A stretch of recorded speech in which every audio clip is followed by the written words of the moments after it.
My Uber driver tried to kidnap me. Now that's a very powerful statement. My Uber driver tried to kidnap me. First of all, the Uber driver. It's not yours unless you want him to be. But I hope the police was called. As a father with 3 children, ranging from 25 to 12, I don't want to hear an Uber driver tried to kidnap my child. So please, I hope this was reported. Dead ass. So before I start this story time, I just want to say 2 things to the girls. Always make sure your location is on when you are in a taxi. Number 2, make sure that someone is awake and waiting for you to get back home after a night out. Let's set the scene. So it's 4 a.m. in London, I've gone to dinner and then the club. It's home time, so I've ordered my Uber home. Just quickly, I don't know what it is about taxis in London, but I get really car sick on journeys that are longer than 20 minutes. If you get car sick, and that's something that happens a lot to you, then tell the driver, I get car sick. Have the window open, and let him know, because he can adjust driving so you're not too swayy. It's gotten to the point where I have to ask to sit at the front. That's how bad it is. The taxi arrives, I get in, and I notice that he's very friendly, which is fine, but he's very, very, very, he was asking me questions about my night. I do have those conversations sometimes with taxi drivers, but... Guys, you see, this is something that annoys me a lot. As grown men, you don't have to be chatting to these children, these young people. Just drive them home. How was your night? What was you doing? Oh, was it a birthday? No, it doesn't matter. Be professional. Take the person home. Don't make conversation. If they speak to you, then by all means speak back. But read the room, and especially when it comes to young people, just drive them home. If you're a big person, that is. If you're young people, you're young people. But as a grown adult with children this person's age, I don't need to be talking your ears off. Just drive the person home. He was just asking me like a lot of questions. So long story short, I think he thought that I was drunk. Wait, hold up. He was chatting to you, you was chatting to him, and he thought you was drunk. Why did he think you was drunk? Why would a person think someone's drunk when they're not? I'm not following. Alhamdulillah, I don't drink. The journey begins and it's taking very long to get home. Now, just to be clear, you said that you get car sick, so you usually sit in the front. So was you in the front this time? I'm not sure. You said that you sat in the front if the journey is longer than 20 minutes. Was you in the front at this point? I'm in London, roadworks, closures, it happens. So I'm always prepared to add 10 to 15 minutes to any journey. It's normal, but this journey was taking extra long. And because it was taking so long, remember I said I get car sick, I started to get car sick, and he could see that I was getting a bit agitated, a bit uncomfortable in the back. But by your own admission, you said that you usually sit in the front because you get sick. So if you're in the back and you're getting all sick, he's gonna start thinking, what's going on here? And you've already said that he thinks you're drunk. Why he thinks you're drunk, well, I don't know. But if he thinks you're drunk and you're getting agitated, then, because if I can hear movement, you're gonna look and try and figure out what's going on. And the reason he could tell was because he was constantly watching me in the mirror, which was probably the first red flag. He would not stop watching me. Are you watching me or the road? At one point, I think he was watching me more than the road. I'm not even joking. But I noticed these things. I feel like I'm very observant. Feel like you're very observant. Guess what? We're very observant too. And when somebody gets in the car and they don't just sit still and they move and they're agitated and they might be feeling sick and stuff's going on, that's our job to monitor that, because it comes back to haunt us later on. So as much as you're observant, he's observant as well. Now, I'm not saying that what reason he was looking at you, but just understand that if somebody gets in my car and they don't keep still, or there's agitation going on, I'm going to keep looking. And in my mind, I'm thinking, what is this person doing? Just sit still. If there's a problem, tell me. But first of all, you should have been in the front seat. And second of all, just look on his ways. Because everybody knows that every driver in London, I'm not going to speak about everywhere, but every driver uses ways. So just say to the driver, because this is advice for people. Oh, how long does Waze say it's going to take? Oh, can I see the route? Of course you can. It's not a problem. And then we can just wrap this up. It's taking longer than it used to. So yes, I noticed that, which was a bit weird. Anyways, you could see that I was getting a bit uncomfortable. Again, he thinks that I'm drunk. I'm not drunk. I feel car sick. I feel really car sick. So he turns around and he asks me if I'm okay. He's like, do you want some water maybe? I say yes. I do need some water. I like to give people the benefits of the doubt. Remember that. Kindly accept his offer, and he proceeds to give me it's like a Saka water bottle, which I've seen before. But obviously, like I said, I'm not a fool. So the first thing I do is I try and check if the bottle is opened or closed, which anyone would do, I guess. It was open. It was open, and I did not. At this point, I'm gonna what is this open? Boss, is this open? Like, there's no cap. Get out of here. Let's stop. Can you take me to the shop? Get a drink of water. I'm sure he'll oblige. Don't want you sick in his car. Drink any of it. I'm like, I put it next to me. He turns back and he's like, oh, have you had some of the water? Like, do you feel okay now? You know, hiding it with the fact that he wants to make sure that I'm okay. Now, I'm trying to be tactical, so I say, yes, I've had some, thank you very much. Whatever. Guys, he now asks to stop at a petrol station, which again, benefit of the doubt, it happens. Yes, that's fine, you know, get your petrol. But I noticed that he's on his phone a lot. Like, he is on his phone way too much for someone whose motive is just to get some petrol. What is going on? Why are you on your phone so much? At this point, it's been 45 minutes. Wait a minute, it's been 45 minutes and you're at the petrol station. You're winning. You're at the petrol station. You can buy yourself some water.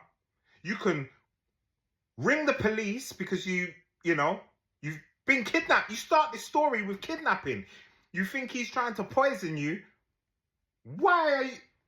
At this point, if my child or my sister or my mother or my aunt doesn't get out of the car right now, there is a problem. Me being in the car, I noticed that the route that he was taking was not one of the usual routes that I take home. Now, I've lived in London for 2 years, so I feel like I have become quite familiar with how to get home. So I ask why he's taking the route that he's taking, and he turns around and he's like, oh no, it's fine. There's a lot of diversions in London, you know, Waze is telling me to go this way. It's just so that I could get you back quicker. But this is a thing that happens a lot. Many times people say, oh, why are you going this way? Why are you going that way? And it is because there's a diversion or whatnot. But my advice to people, look at the Waze. Look at Waze. Can I see? Have Waze on your own phone. Put your own, guidance map on, and then you can see what's going on the streets. Because one thing about living in London, no 2 days are the roads open. You can go down that road today, it'll be closed tomorrow for the next month. You're going this way, you're going that way. So, be mindful and have these things on your own phone. Even if you don't drive, put that app on so you know where you're going. Then you can feel safer about your journey. I'm just following a new Waze route. So I'm like, okay, but this has happened before and usually you take that route, so what is going on? But he told me to just trust him. It was literally just a shortcut to where we were going, so I believed it. Guys, I think another 10 or 15 minutes go by and I'm still not home, so I'm now in panic mode. He's driving on the motorway to God knows where, and then he takes out a spray. Guys, I wish I was lying. He takes out a spray and sprays it in the middle of the car. I'm like, what the fuck?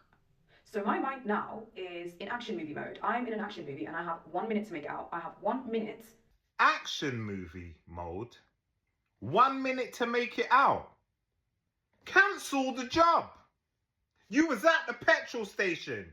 You had a lifetime to make it out. What are we doing? What's going on here? He sprayed something. Did you think he is James Bond? What's he spraying? Some oud. Come on. That's what I'm spraying. Maybe it smelled in the car. Because I know there's people that travel in the car and they think it don't, and you can smell breaths, and maybe because you started this whole thing with I'm being kidnapped. I thought I was being kidnapped. And if you're seeing all these things as red flags, you have no business still being in the car. Get out the car. Don't stay in there with him. He could be a danger. To make sure that I stay alive after this spray gets into my body and I fall asleep. So my instant reaction to this is to call my friend, I call my male friend, and end the call. Call my friend and end the call because I need them to be awake first before I text them. Okay, so I call him, I end it, I text him saying, I think I'm in danger right now. You need to call. I'm gonna put you on speaker, and you need to say, why the fuck are you still not back? Act like you are my man. Ladies, don't call your friend. Don't call your boyfriend. Call the police. Tell the guy, I feel unsafe. I think I'm gonna call the police. Why risk it? Really, why risk it? It doesn't... What's going on here? A minute ago, you said you got a minute to save your life. And then you're ringing your Power One ring in and playing games. There's no time to play games if you're fretting for your life. I'm not getting it. Why are you still not back? This journey shouldn't take this long. So I get him on the phone. He is like, what the fuck is going on? Why are you taking so long? The driver's now like, oh shit. The driver's obviously hearing it because it's on speaker, and he is obviously panicking now. So he pulls over. I'm like, why have you pulled over? What's going on? And he's like, oh, there's actually a new route. I think I'm going the wrong way. Why are you going the wrong way? What do you mean you're going the wrong way? Now that you've heard a deep male voice on the phone, you've gone the wrong way. Guys, let me talk more about the spray because this is actually very serious. Guys, I don't know what he sprayed, but the spray made me more nauseous than I was. But you said that you don't travel well and you get sick. So by my calculations, you've been in the car for about an hour or something. You've sat in the back even though you said that you would sit in the front. You're not going to get better. As someone that suffers from car sickness myself as a passenger in the back, I never sit in the back. After an hour, it's only going to get worse. So if he sprayed anything, if it was Lynx, you're going to feel some kind of way. Febreze, you're going to feel sick. A little bit of dupe, we're going to have a problem. So, this guy is not that sophisticated. He's not that sophisticated. It's not going to be that, is it? Spray did something to me. I felt sleepy. I felt lethargic. I don't know what was in that spray. But something was up with that spray. I'm not even making this up. I wish I was making this up. In the beginning of the journey, I did fall asleep, which I think also is something that I should never have done. Never fall asleep in a taxi. Never. In my head at this point, I'm like, okay, I'm on a timer. He probably is taking me home now, but I'm on a timer. I might fall asleep. I don't want to fall asleep in this man's car. Right, so he changes the route now and he starts going very, very fast. And it's almost like, to me, it felt like, oh, the plan is now fucked up. Let me just get this girl home as soon as possible before I get in trouble. I now see that we are close to where I was living. I actually asked him to drop me off at the bottom of the road just so that I could just be out of the car as quickly as possible and just walk the rest of the way. And thankfully I am back in safety. But guys, I can't imagine if I had been drunk or if I was, I don't know. I can't help but think, what would have happened to me if I was drunk and I couldn't react as fast as I did?